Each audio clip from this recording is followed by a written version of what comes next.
মুন্সিগঞ্জে পদ্মার ভাঙনে বিলীন দিঘির পাড় বাজারের অন্তত 10টি ব্যবসা প্রতিষ্ঠান।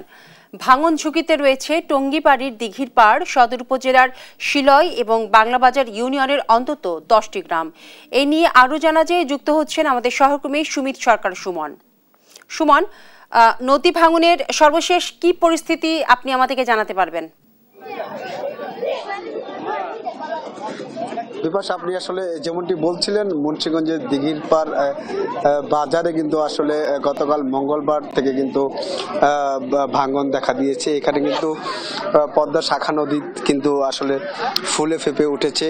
তার যেই রূপ, সেই রূপ কিন্তু আসলে ফিরছে বলে আমাদের এখানকার স্থানীয়রা জানিয়েছেন।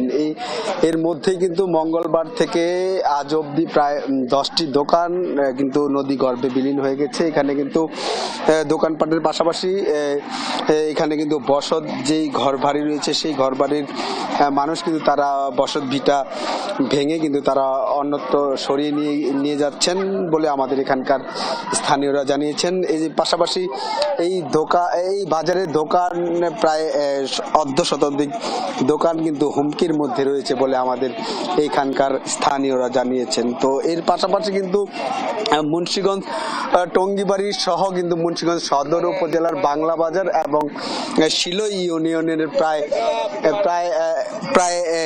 10টি গ্রাম কিন্তু এই হুমকির মধ্যে রয়েছে বলে আসলে আমরা জানতে পেরেছি। আমি যদি আপনাকে একটু দেখানোর চেষ্টা করি যে পদ্মার যে স্রোত, সেই স্রোতে কিন্তু ঘূর্ণিঝড় আসলে তৈরি হচ্ছে, সেই কারণে কিন্তু আসলে বিলীন হয়ে যাচ্ছে এই নদী তীরবর্তী এলাকা।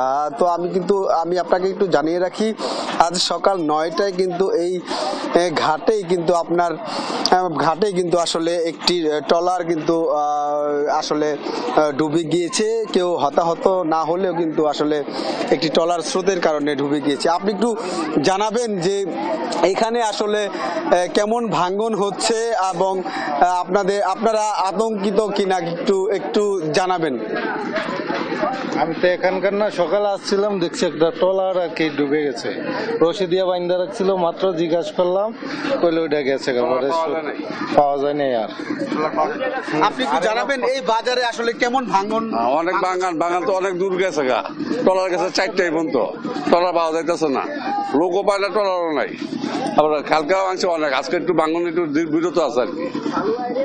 ধন্যবাদ আপনাকে। আপনি আসলে বিপাশ, আপনি যেমনটি শুনছিলেন, এখানে কিন্তু স্থানীয়রা বলছেন যে প্রচন্ড স্রোতের কারণে কিন্তু ঘূর্ণিপাক সৃষ্টি হয়ে কিন্তু আসলে ভাঙন দেখা দিয়েছে। তো এইখানে কিন্তু দোকানিরা কিন্তু আস্তে আস্তে তাদের দোকান অন্যত্র জায়গায় সরিয়ে নিয়ে যাচ্ছেন বলে আসলে আমাদের জানিয়েছেন। আর এদিকে পানি উন্নয়ন বোর্ডের সাথে কথা বলেছিলাম, তারা যেটি জানিয়েছেন যে এই ভাঙন রোধ করা পর্যন্ত কিন্তু তারা আসলে জিও ব্যাগ ফেলা, তাদের এই কার্যক্রম চলবে বলে আমাদের জানিয়েছেন। তো এই ছিল আমার কাছে পদ্মার পাড় থেকে সবশেষ খবর। আমরা এখন চলে যাব স্টুডিওতে বিপাশার কাছে। বিপাশা। সুমন, আপনাকে ধন্যবাদ।